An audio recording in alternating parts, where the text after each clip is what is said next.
Welcome to the Aligned Powerhouse, the podcast for executive women who are done leading from burnout and ready to rise from alignment. I'm your host, Dr. Brittany McGeehan, licensed psychologist, high performance and mindset coach, and guide for high achieving women who are ready to lead, live, and love without abandoning themselves. Here, we unpack the nervous system truths, mindset shifts, and emotional patterns that drive your leadership so you can build power from the inside out. Let's get into it. All right. Hello. Welcome back. Okay. So today we are going to talk about a concept that shows up for a lot of my clients as they have progressed through this work.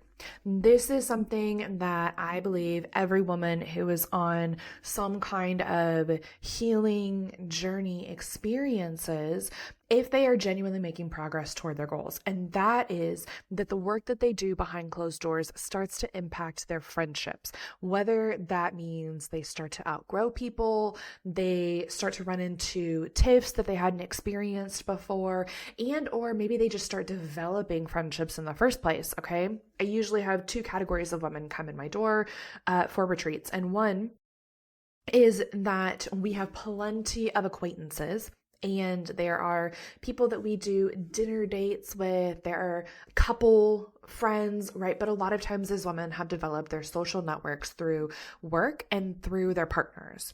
The second group is they identify as having a really close group, like a close-knit group of women that they are friends with.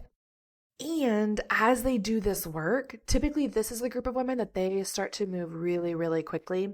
And it starts to impact these current friendships. They start to recognize, oh, I do have people in my life who definitely love, care for me, all of the things. And also, they're not quite as sturdy as I once imagined, or I am responding to the way that I project onto this group by means of shrinking myself, right? So let's jump into this because this is really important on the other side of any kind of transformation, whether that's in your identity, it's in your behavior, it's in your business, it's in your career. We want to make sure that there's another side to the bridge that you're crossing. And typically that has to do a lot with the social relationships that we will engage in, right? Feeling fulfilled within community is what leads to a higher life satisfaction. So we know that this has to exist. Anyone who's ever worked with me, whether it was like currently or it was 10 years ago, knows that I push people from individual to group. Now, the timeline within which someone makes it there, all of that, right? Like all of that is up for debate. But what's not up for debate is that you need to move from one-to-one, doing the work behind closed doors, to getting yourself in a group. And this is where deeper work is going to take place. This is where you do work that you literally could not do with someone one-to-one. But also, and perhaps most importantly, this is where you're developing a healthy community that's going to continue to move you forward, right? Humans are not meant to live in isolation. And I think in this time of AI and ChatGPT and all and I love me some ChatGPT. Okay, I love ChatGPT. I think it is a phenomenal resource, one that needs to be used wisely, one that needs all of the things, right? But I do think it's fantastic. I'm very pro AI. And also, I do not believe that it is a substitute for human connection, okay? So if you are someone who has found yourself in this space of, okay, why do I notice that I start to shrink whenever I walk into certain circles of women? Why is it that I feel as though I have a big group, but when it comes to like, who can I pick up the phone and actually call when I'm going through a hard time? I don't have anyone. Or it feels as though I really just do not have these relationships in the first place. Like, this episode is for you. We are going to talk about how this happens, why this happens, all the way from childhood down to what this looks like real time, and why this is so important for your leadership, why this is so important for your marriage, why this is so important for your relationship with self, right? So let's dive in. First and foremost, I want to back up. I want to talk about how do we develop relationships as children and what does it look like developing relationships as a child if your parents were not emotionally available? Okay, because what I know about you is that your parents were not emotionally available. If you're listening to this podcast and if you are getting benefit from it, then in some way, shape, or form, you had parents who did their absolute best. And this is not about shaming them. This is about, oh my gosh, parenting is hard. I got like KO'd yesterday at the park. This is not the story you asked for, but yesterday, so at the time of this recording, I'm recording this over Thanksgiving break. I do all of my content creation in 1 week because I'm in flow, I'm ovulating, all of the things. And so at the time of this recording, we're like Thanksgiving break. Okay. Now, one thing to know about me is I love me a group. I love me a group. And I am such a product of like the whole objects in motion stay in motion, right? Like that is just so true for me. And I kind of live my life by that in terms of I got to get myself moving. And I know that people help me get into movement. Okay. Anyway, so fast forward, it's Thanksgiving week, guys. There's like people everywhere. And that's how I feel about it. I hate it. Typically, I can go to the park with my kids. I can go to the library. I can go do whatever I want. And it's not very people-y.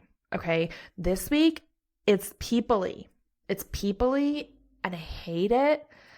I'm very extroverted, but like on my terms, if that makes sense. Which sounds so, I don't know. It doesn't sound silly. It's not silly. It's like my life experience. I love people in small doses. I want to go up and talk to people. But like yesterday we went to this park and it was just crawling with people. So insane. And I just got KO'd, right? Like I did not pull the plug quick enough. My kids were dysregulated. They kept hanging on me. There's nothing that will send me into overstimulation faster than an anxious child who's trying to regulate with me by touching me consistently. And I'm already dysregulated at the park. Long story short, we don't very often get completely defeated at the park. It happened. So we win some, we lose some.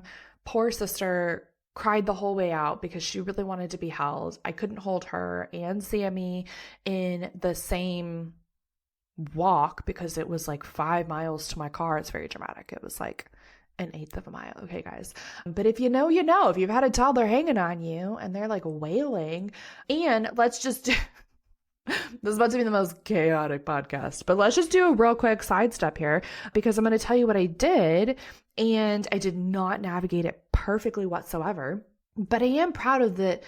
We prepared really hard and I just give myself a lot of grace. Like in general, I'm very proud of the way that I handled it, even though it wasn't textbook perfect, whatever. So I realized like, hey, we got to dip. We had been waiting at the park because I wanted to see a friend. She just had a baby. I hadn't seen her a few days and my village is like, it's like a village, guys. Like we truly, my husband and I, we worked really, really hard to cultivate community and relationships. We work very hard to tend to them. I work very hard to tend to them. It's part of why I'm so passionate about this episode. And it's just very important to us because we, in a sense, we're kind of living the dream. Like we truly have 2 other families in our lives that we are just moving through life together and tending to each other and all of the things. And it's something that I wish on you as a listener in whatever season you are in. I don't care if that's motherhood. I don't care if that's business. I don't care. Like I literally do not care what it is.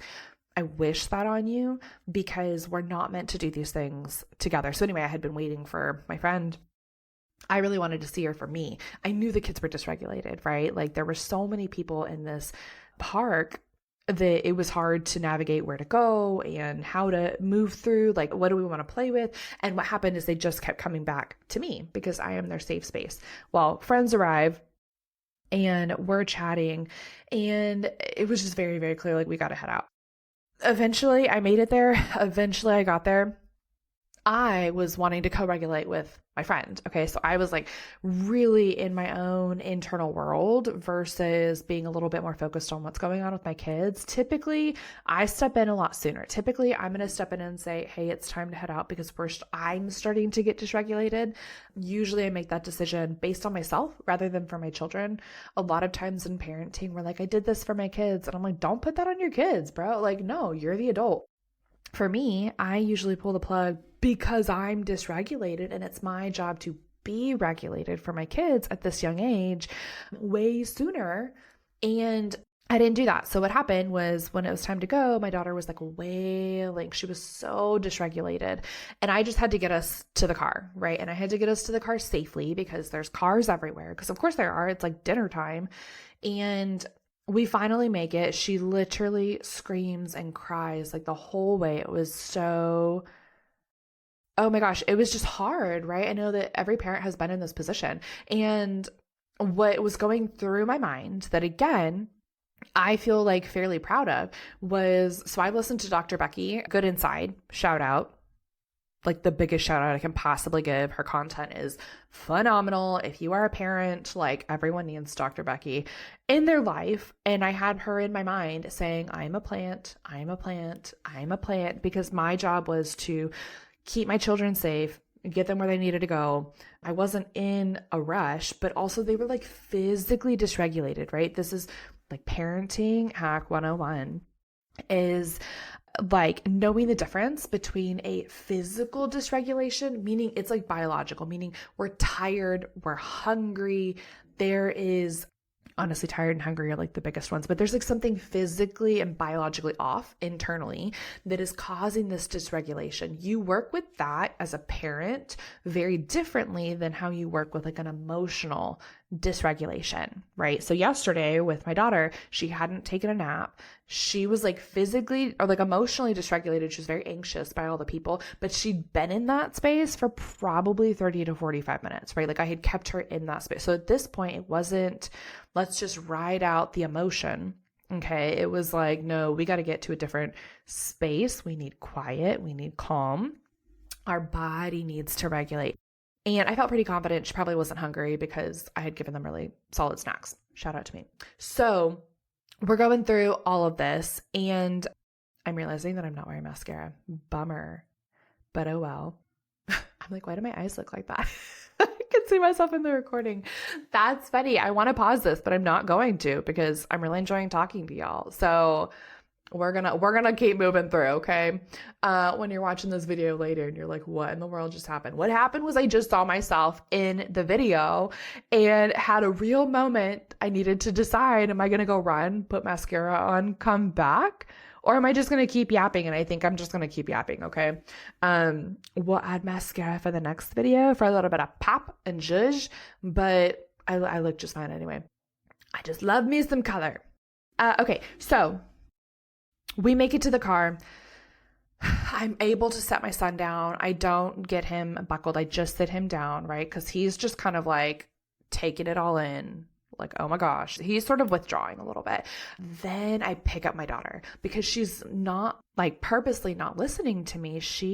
I am her safe space. I think that she's fairly securely connected and attached to me. And I am the person who is available for her most of the time, not all of the time, but most of the time I'm available for her to come and regulate. In this moment, I wasn't because I was dysregulated on my own.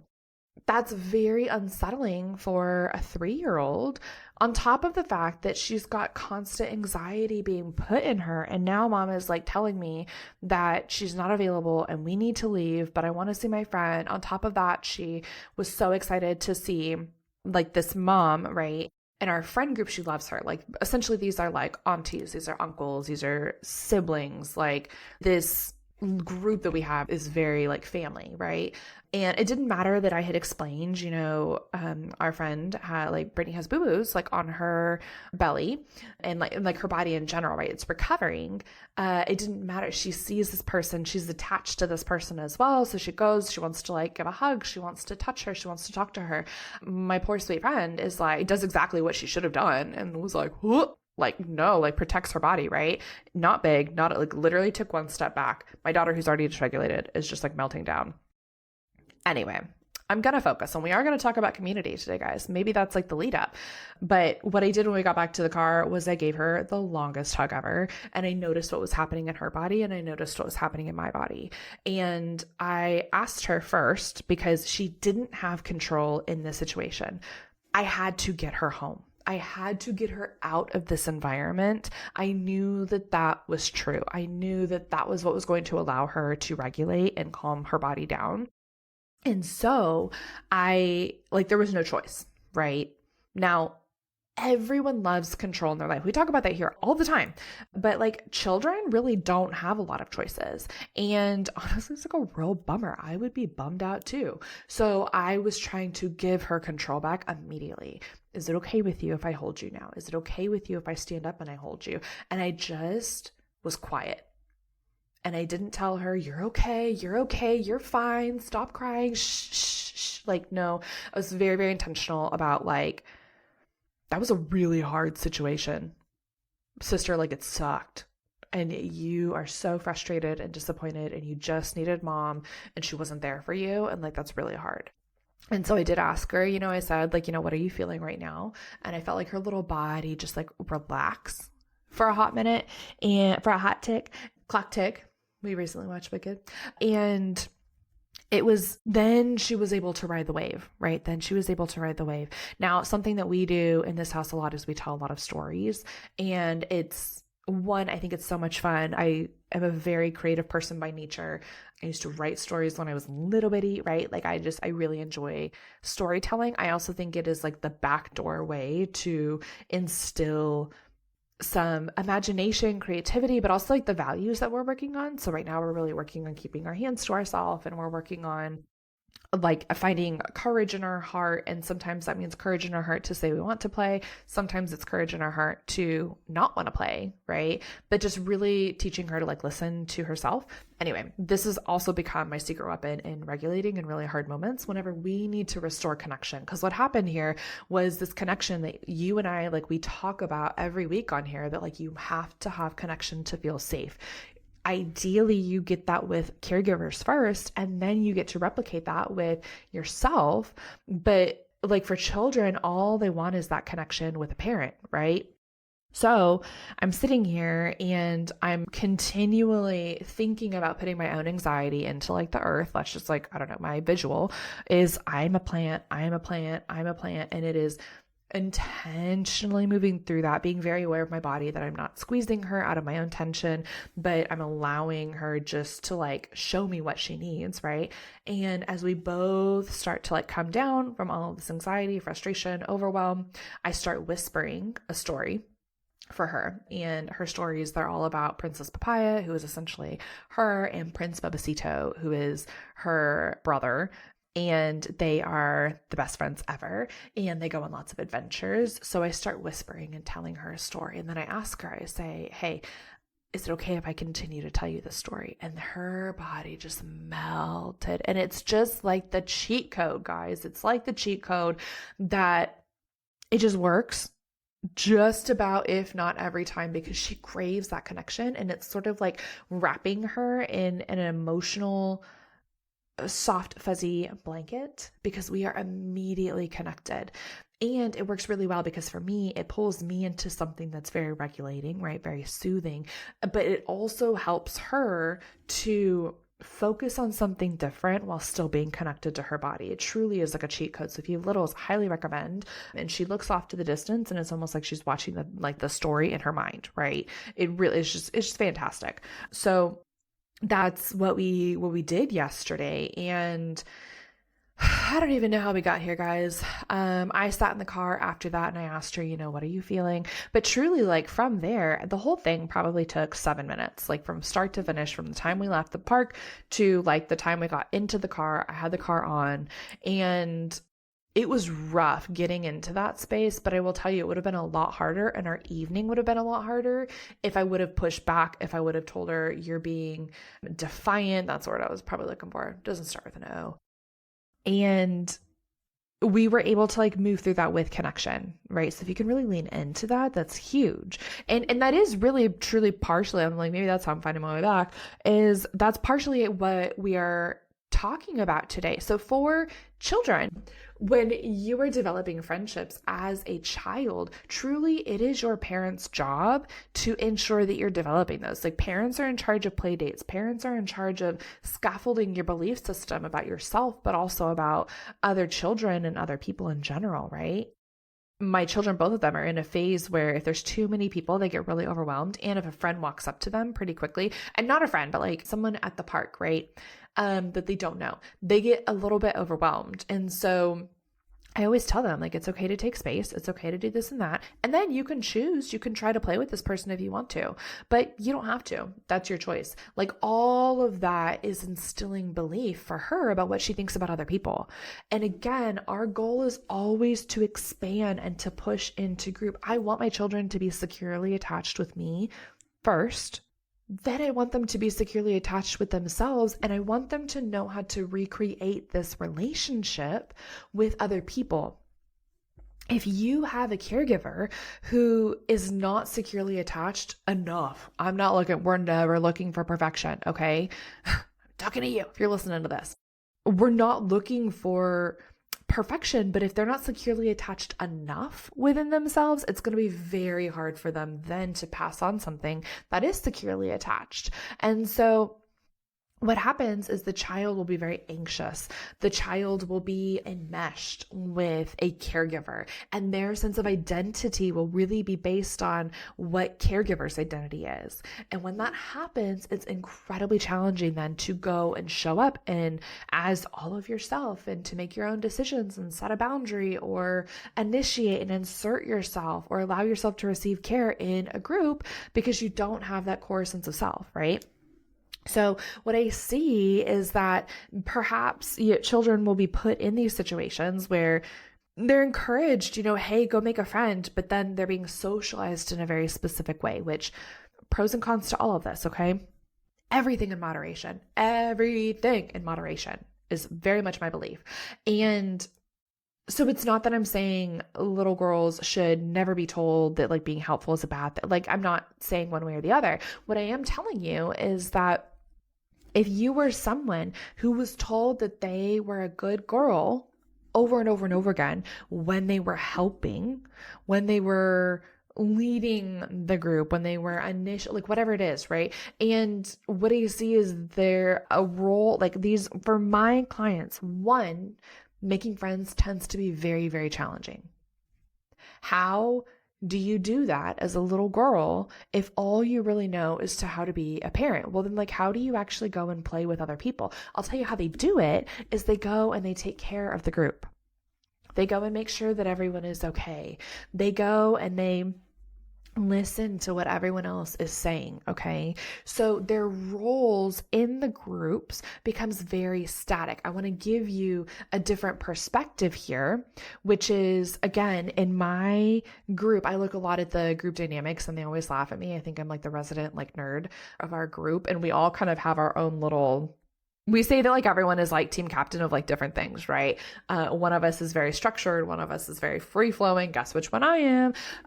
One of us is kind of like in the middle, and we're just a really beautiful balance because we all like sort of it's very fluid, right? Well, our kids sort of work the same way. Everyone has tendencies for sure, right? But then the kids will surprise us and they'll do something new, or they will step out of their quote unquote role, and we celebrate that. We get so excited. Right? We were at the park. I sound like I live at the park, and honestly, I do. We were at the park the other day, and one of the little boys in our group, who typically is a little bit more withdrawn, he's a little quieter, he tends to stay close to mom. Well, he went and inserted himself in with an older group of boys who were doing something that looked really interesting to him. And oh my gosh, our group celebrated so hard. Like, freaking get it. Go and make those friends. Make those friends, do it, and like keep trying. And these sweet boys, I wish I could have like found their mother and just been like, you are raising phenomenal humans. You're doing such a good job. And it's so clear to see this based on how they are interacting with this younger child who is so interested in what they're doing and just wants to belong and join and all the things, right? So if you have caregivers who are emotionally, developmentally young, they're going to project onto kids. Okay. And so then what happens is children are not able to really experience the joy, the anxiety that comes with like developing social relationships. So then what happens is you jump ahead, right? You jump ahead 20, 30, 40 years later, 50 years later, and you have a child essentially living in a grown body with someone who has never experienced what it is to try and make a friend. Genuinely go up and like, I will never forget. I was at this is just the episode of all the stories. Apparently I'm someone who like, when I see something that I like, I want to say something as long as it's like, I don't know, socially appropriate enough. But especially women, gosh, they're just like walking around in like a killer outfit, or they're just looking real confident. Like I'm probably going to let them know, right? Like I'm probably, so what happened is I showed up to an event and there was a woman and she was getting her makeup done on location. And I walked up and I was like, you are so smart, because I've been fighting with my lipstick in the car and I was trying to put it on the right way. And I wear really bright lipstick and I love it, but it's not super forgiving. You're getting this done here. Like, you are so smart. Oh my gosh. And I just like, I don't know. I just wanted to let her know. And she kind of like looked at me. And by the end of the event, we were friends. Okay. Maybe not friends, but we got to know each other. She was fantastic. She was amazing. But I was just like, oh my gosh, I have learned something from you in this moment. And I'm like, hi, I'm Brittany. And I think that we're not really taught how to do that as children. And it makes learning to do this really hard in adulthood. So spontaneity is a really important part of developing these friendships, right? And so if you're someone who essentially turns into a younger version of yourself, if you are a child who's driving an adult body in your friendships, what happens is you tend to shrink yourself. So as you're moving through this growth process, as you're moving through your own transformation, you don't know how to have conversations around these things. And typically, because you probably have mommy issues, you probably have daddy issues, you're projecting onto your group of friends without even realizing it. Something I'm continually pushing my clients back to is, what did this person say whenever you talk to them about it? And especially, at the time of this recording, we live in a world that orients to not saying anything, shrinking yourself, cutting someone off. We orient to these very extreme behaviors, which are very appropriate in specific settings. I'm going to be very clear about that. I'm not anti probably a lot of things. I do believe in trying your best to have a conversation first and noticing what happens in your body as you say these things, right? Noticing the anxiety, tolerating the anxiety, being able to say, ooh, that made me uncomfortable. And that doesn't mean there's anything wrong here. That doesn't mean this person made me uncomfortable. Now, it could be. It absolutely could be, but you have to learn how to give these things a voice. So real quick, time to pull out your journal. I want you to sit down and I want you to think about, what are 3 things right now? If you have a group of friends, what are 3 things that you have not shared with them that would help you to feel more secure in the friendship? Okay, so in the relationship, the purpose of a relationship is to receive care, to extend care. And I think it's such a balance, right? I saw some meme the other day on like Instagram or whatever, and it was like, you can't expect a village if you're not the villager, if you don't show up for the people that you love. Well, how do you find a way to show up for other people without building resentment? Is you get to know these people really, really well, and you let them know, right? Like, my friends know I'm not hardly ride or die for most anyone except for my children, my husband, myself, right? And honestly, also my mom village, but I won't overextend into resentment because I value that relationship. Well, that's a conversation that we've had, is I wish I could say yes to this. I really want to say yes to this. And also, if I do, I'm going to be crabby later. I'm going to be it's not worth this particular investment. And then we talk about what that feels like, right? Usually for me, because I am who I am, and now I'm feeling anxiety. I feel like I'm letting you down. So can we just talk about that for like a hot second? Like, what's happening for you as you hear me say this? get into reality. So one is voicing if there's any unmet needs, voicing if there's a fear showing up for you, right? Voicing if there is something you would like to ask for in this relationship. And then your second step is to get into reality. I do not care how well you think you know everyone around you because you're an empath or whatever, a highly sensitive person. That is code for no internal boundaries. Okay. That is not something that is a personality trait. That is a trauma response. Yes, there are people who are more sensitive than others, but to feel as though you walk into a room and you automatically pick up on everything, that's called hypervigilance. And it is not the same thing as being correct. Like, who died and made you God? Okay. You don't actually know these things. Now, I say that with a grain of salt because these things are trauma responses. It's not someone coming out and trying to play God, but this is like the playful way that I really start to position this, because if you are stuck in your head, if you're stuck in a place of hypervigilance, the purpose of that is to disconnect you from your environment. It's trying to keep you safe because your environment has not been safe. Well, if we are an adult trying to navigate friendships, and you're trying to decide if this relationship is safe or not, you're trying to decide, is this something that I would like to be in? And, or this is a relationship that you want to be in, a friendship you want to be in, and you want to cultivate a deeper connection with this person, then you have to notice where you are telling yourself stories. And I want you to just give them a voice. So next to your 3 things, right? I want you to write down 3 stories you've told yourself. 3 stories I've told myself is that this group gets really, they can't handle my ambition, or they are threatened by it, or whatever, right? Because that's a lot of what I see is that women come into group containers and they typically say, other women, they can't keep up with me. They cannot match my speed. They're intimidated by my speed. Now, I want to be very clear. This does happen often, but we just don't always know until you give it a voice and you say it out loud.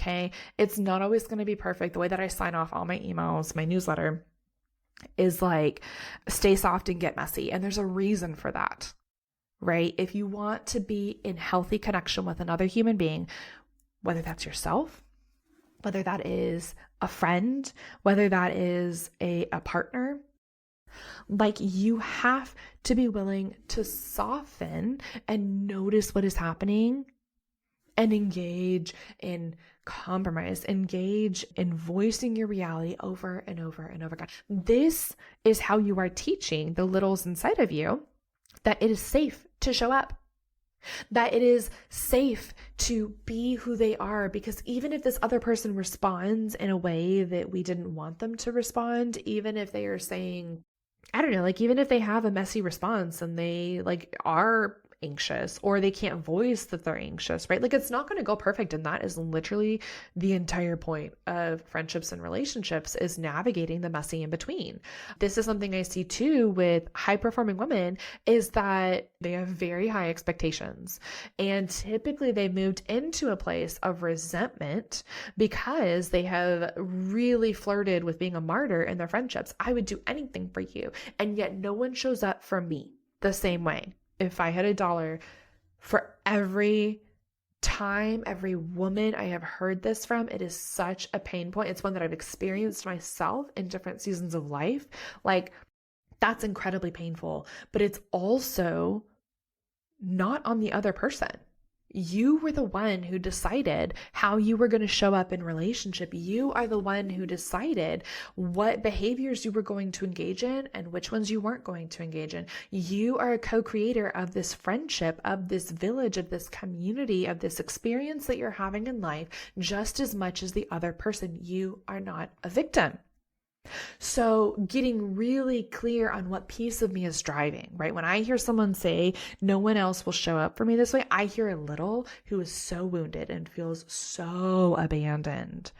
That's truly what this is. And that's a lot of time what high performing women are enacting on their groups of friends, if they have them, or in their one-to-one relationships, right?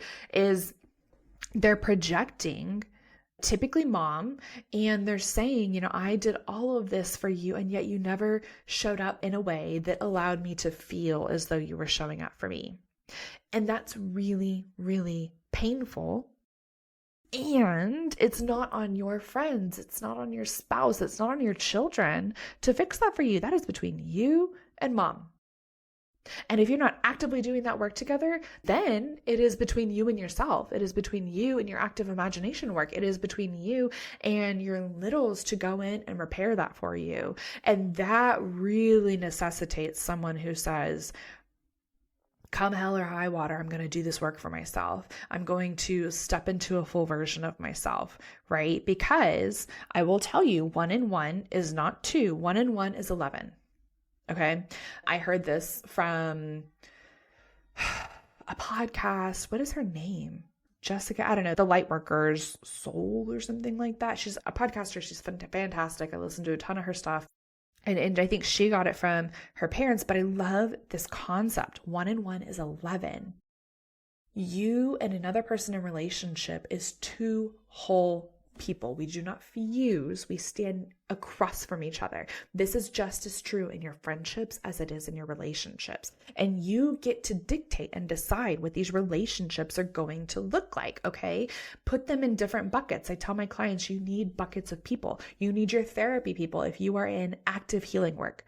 Because you have to feel like you're not an absolute alien walking around here saying, I'm going to go tend to my little and I'm going to do some internal work. Like, you're going to feel a little crazy if you don't have people who, and this could also just be like your therapist, right? But if you don't have people sort of like affirming the experience and letting you know, like, yeah, get it, girl. Like, me too. It just really helps to be a catalyst in the healing process, right? But you also need, if you are a mother, you need mom friends. And very specifically, you even need different buckets in that, right? I have my village. I have the people who, like, we are in the trenches together. I'm so grateful for this, but also we cultivated the mess out of that community. Like, it is something I worked on. I worked on my pro-social skills to like learn how to make friends. And we put ourselves in environments to be able to make those friends, right? And we actually met these people at a swim class for our oldest. And it was something that, like, we not only had children in swim, and I think Naya was about 6 months old at this time. And so they were like little bit. I don't even know if she was 6 months. She might have been like 4 months. She was little. And then we all got pregnant with our second around the same time. And we were just so intentional. Like, we would show up, the guys would get in and do swim with the babies, and the moms would sit on the side and be pregnant with our tea, our like little drinks, whatever it was. And we were just very, very intentional about, like, we should continue to do things together. We should show up for each other. So that is a bucket, which for me, I'm so protective of my time, of my energy, of my own internal capacity, especially in motherhood, because I take it very seriously that I have little humans who are relying on me. I don't want to, and I don't plan on like doing it perfect, but good enough is something I definitely aspire to. And that means I have a lot less left for other relationships in my life, right? It's not end all be all, but it's definitely toward the top of my list. Like, I chose to bring them into this world. That was my choice, not their choice.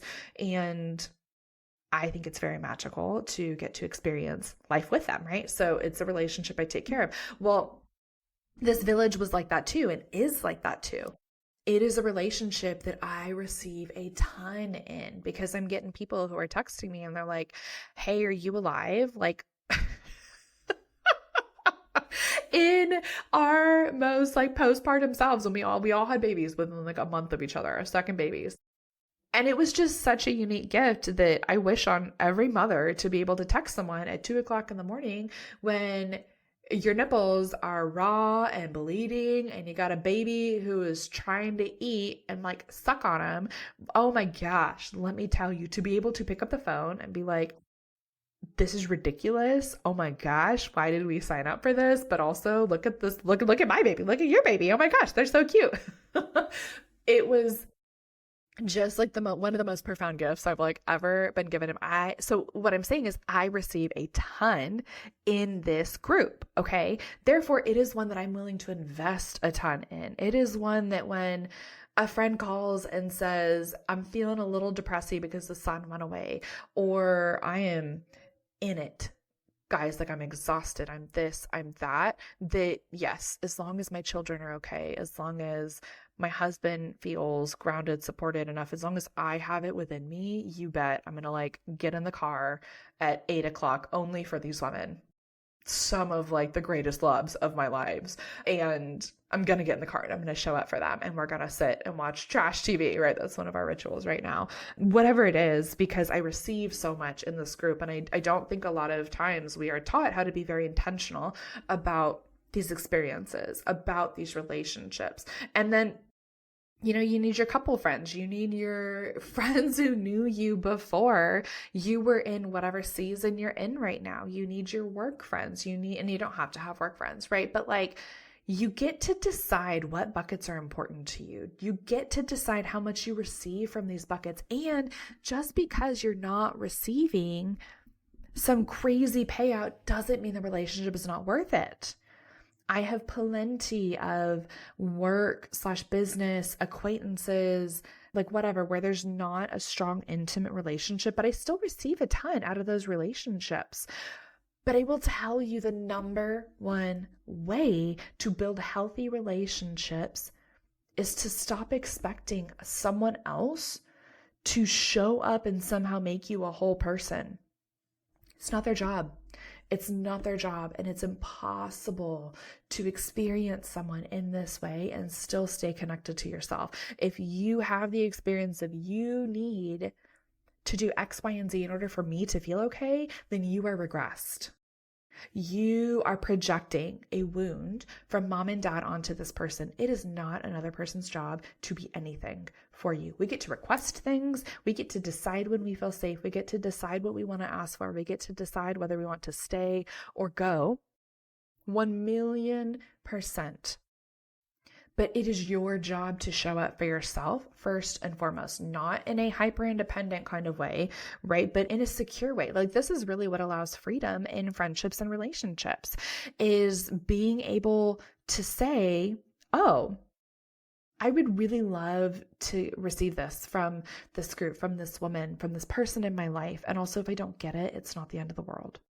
Because I know that I can provide those things for myself in some way, shape, or form. It might be janky, it might be whatever, but I am able to do it ultimately, whether or not they're able to. And this is where you can find grace in relationships. This is where you can really step out of this space that I see a lot of high-performing women be in when it comes to their friendships, is there's a sense of superiority. There's a sense of judgment. There's a sense of, but I am doing more for you than you are for me.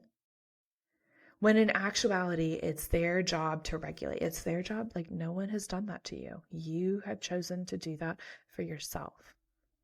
I very firmly believe that one of the ways we get to experience the divine and we get to experience grace incarnate here on earth is through relationships, through like deep, intimate relationships. It makes me feel emotional thinking about it. Like to allow yourself to truly be seen is such a gift. Oh, it's such a gift. And it's one I wish on you 1,000,000 times over. And to be able to do that in a safe space is healing. And I don't care what kind of childhood you had. You don't need a big traumatic childhood, but it is magic to get to bring the dark, icky pieces of you and put it on the table in front of you, and to have someone say, yes, and I still love you. Yes, and I still care for you. Like that to me is God, right? Getting to express those pieces of yourself is also going to be so much easier, and you're going to be able to sustain those relationships if you feel secure and taken care of within yourself first. Doesn't have to be perfect, right? But I really do believe that this is such like an unpopular opinion. I'm like debating with myself whether or not I want to like say it out loud, but I think that we ask too much from a lot of relationships.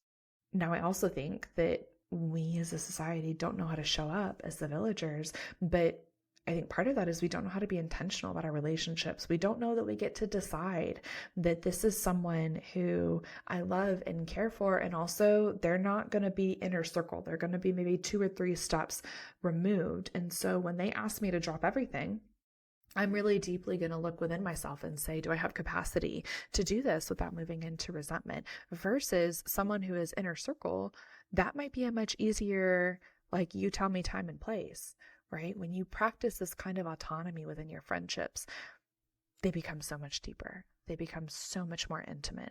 They become magic, right? Magic where things can be transformed. All of the pieces of ourselves that we thought were icky, that we thought were dark, actually become endearing, and they become a beautiful piece of you rather than this thing that defines you, right? And this is a really big reason as to why I push community so hard within my own community.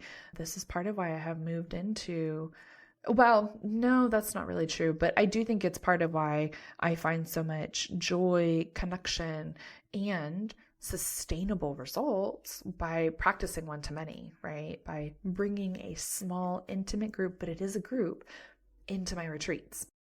Because if we can do this work together, if we can sit and get real psychologically naked together, like, that is a bond you won't be able to replicate anywhere else. And it's going to fill your cup so deeply that then when you turn and you try to do the same thing with someone else, or you try to engage in relationship with someone else, you're not pouring, you're not trying to give from an empty cup. You're not trying to move from a place of scarcity. You're moving from a place of wholeness because this piece within you has already been tended to.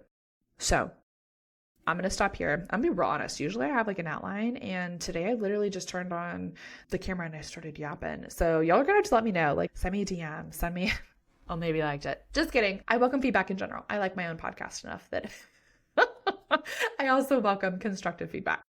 I want to know, did you enjoy this type of content? Did you enjoy this sort of free flow? I went in a million different tangents, and I'm very ADHD. So typically I'm a little bit more intentional about that, but this just, I don't know, I felt like it was on my heart. And what's so funny is I'm sitting here and I'm staring at a screen with an outline, but it's totally not what I thought I was going to talk about. So I want to know if you enjoyed it, if you didn't enjoy it, all the things. I would love feedback. I enjoy the idea that this content, this space, this community within us that is just really incredible, to be honest. Like, continually people are returning back to this space, and it is just the most humbling experience for me that I don't even have to push the podcast super hard, and there's still a community who's coming back week after week, and it's very meaningful to me. But like, we're co-creating this space together, right?